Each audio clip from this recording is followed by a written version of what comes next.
আসসালামু আলাইকুম, খুরশেদা কাকলি স্বাগত জানাচ্ছি এনটিভির দুপুরের খবরে। ক্রাউন সিমেন্ট শিরোনাম দেখছিলেন, এবার পুরো খবর। জাতীয় ঐক্যমত্য কমিশনের সাথে বিএনপির বৈঠক চলছে। সকালে জাতীয় সংসদ ভবনের এলডি হলে স্থাপিত ঐক্যমত্য কমিশনের কার্যালয়ে বৈঠকটি শুরু হয়। বিএনপির স্থায়ী কমিটির সদস্য ব্যারিস্টার জমির উদ্দিন সরকারের নেতৃত্বে ৫ সদস্যের প্রতিনিধি দল এই বৈঠকে অংশ নিচ্ছে।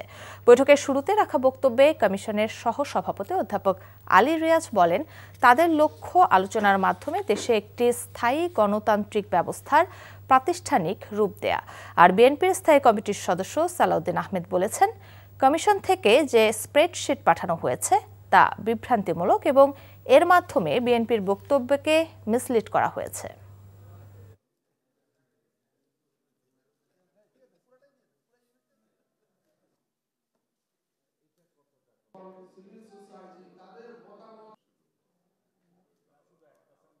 আমাদের লক্ষ্য হচ্ছে একটি জাতীয় সনদ তৈরি করা, যাতে করে আমরা বাংলাদেশে একটি স্থায়ী গণতান্ত্রিক ব্যবস্থা প্রতিষ্ঠা করতে পারি। বারবার আমরা দেখেছি যে গণতন্ত্র কেবল হোঁচট খেয়েছে তা নয়, একটি ব্যক্তিতান্ত্রিক স্বৈরতন্ত্র প্রতিষ্ঠিত হয়েছিল এই দেশে।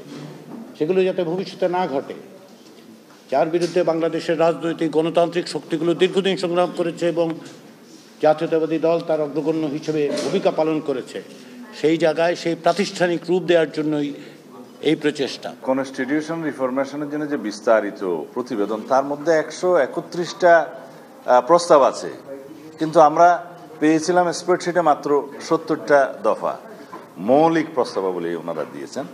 সেই বিষয়ে আমরা আলাপ আলোচনার মাধ্যমে চেষ্টা করব একটা জায়গায় আসার জন্য ঐক্যমতে। 131 দফার মধ্যে অনেক বেশি বিস্তারিত আলাপ আছে, যেমন ন্যাশনাল কনস্টিটিউশন কাউন্সিল সম্পর্কে বিস্তারিত আলাপ আছে, অন্যান্য কমিশন গঠনের বিষয়ে আলাপ আছে। দর্শক, এ বিষয়ে আরও জানতে যাচ্ছে জাতীয় সংসদ ভবন এলাকায়, সেখানে আছেন স্পেশাল করেসপন্ডেন্ট হাসান মাহমুদ। হাসান, বৈঠক নিয়ে আর কিছু কি জানতে পেরেছেন?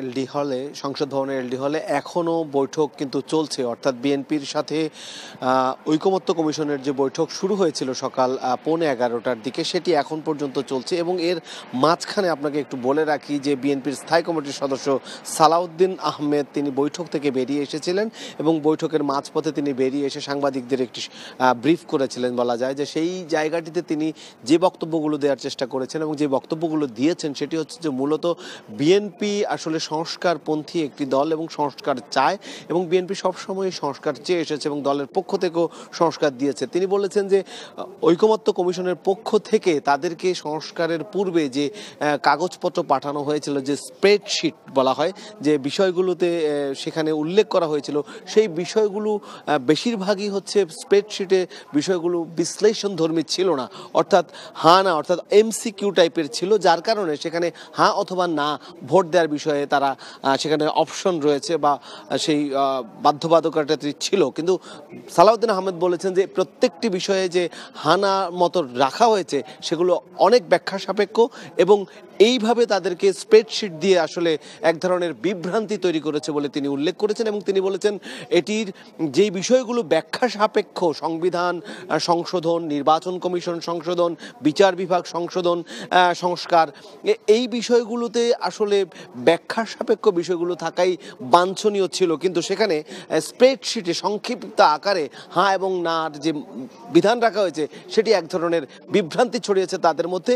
এবং সেই বিষয়গুলো দিয়ে তিনি কিছুটা উষ্মা প্রকাশ করেছেন যে এই বিষয়গুলো এক ধরনের বিভ্রান্তি ছড়িয়েছে। পাশাপাশি তিনি বলেছেন যে সংবিধান সংস্কার, নির্বাচন কমিশন সংস্কার এবং আরও যে সংস্কারগুলো রয়েছে, এই সংস্কারগুলো পর্যায়ক্রমিকভাবে আলোচিত হবে এবং সেই পর্যায়ক্রমিক ধারাবাহিকতার মধ্যে আজকে কিন্তু সংবিধান বিষয়ে আলোচনা হচ্ছে এবং এছাড়াও বিচার ব্যবস্থা নিয়েও সংস্কার নিয়েও আলোচনা হচ্ছে।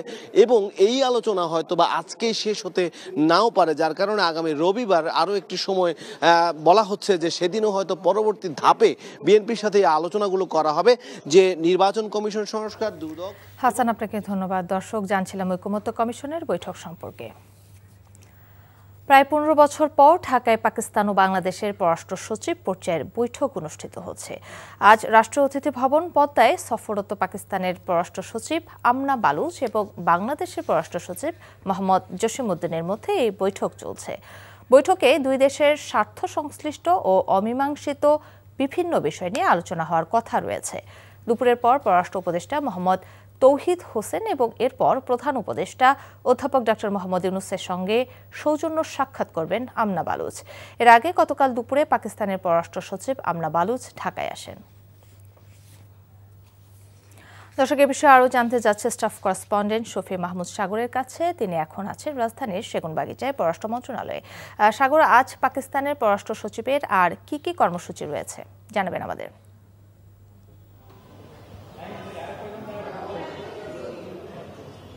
কাকলি, পাকিস্তান পররাষ্ট্র সচিবের সাথে দীর্ঘক্ষণ একটি বৈঠকের পর এই মুহূর্তে তারা রাষ্ট্রীয় ঐতিহ্য ভবন পদ্মায় মধ্যাহ্নভোজে অংশ নিয়েছেন এবং এরপর দুপুর ৩টা নাগাদ তিনি পররাষ্ট্র মন্ত্রণালয়ে আসবেন এবং পররাষ্ট্র মন্ত্রণালয়ে এসে তিনি পররাষ্ট্র উপদেষ্টা তৌহিদ হোসেনের সাথে একটি সৌজন্য সাক্ষাৎ করবেন এবং সেই সাক্ষাৎ শেষে তিনি রাষ্ট্রীয় ঐতিহ্য ভবন, তিনি প্রধান উপদেষ্টার বাসভবন যমুনায়, সেখানে যে তিনি প্রধান উপদেষ্টার সাথেও তিনি সৌজন্য সাক্ষাৎ করবেন এবং তার এই সফরের মধ্য দিয়ে মূলত বাংলাদেশ পাকিস্তানের মধ্যে প্রায় দীর্ঘদিন যাবৎ ধরে প্রায় ১৫ বছরের মতো বা সময়ের পর একটি আলোচনার দ্বার উন্মোচিত হয়েছে এবং দু দেশের মধ্যকার বিভিন্ন অমীমাংসিত যে সকল ব্যাপার রয়েছে সেগুলো তারা আলোচনা করেছেন। এর পাশাপাশি জানিয়ে রাখি যে আজকে দুপুর 2টা-2:30 নাগাদ মার্কিন যুক্তরাষ্ট্রের সহকারী উপপররাষ্ট্র মন্ত্রী দুজন মন্ত্রীর আজকে এখানে আসার কথা রয়েছে এবং তারা প্রথমত উত্তর আমেরিকা অনুবিভাগের মহাপরিচালকের সঙ্গে দেখা করবেন এবং এরপরে তারা পররাষ্ট্র সচিব এবং পররাষ্ট্র উপদেষ্টার সঙ্গে দেখা করবেন এবং আজকে 3 দিনের যে সফর, সেই সফরে আজকে দ্বিতীয় দিনে তারা শেষ দিকে এসে আজকে যমুনায় প্রধান উপদেষ্টার সাথে বৈঠক করবেন।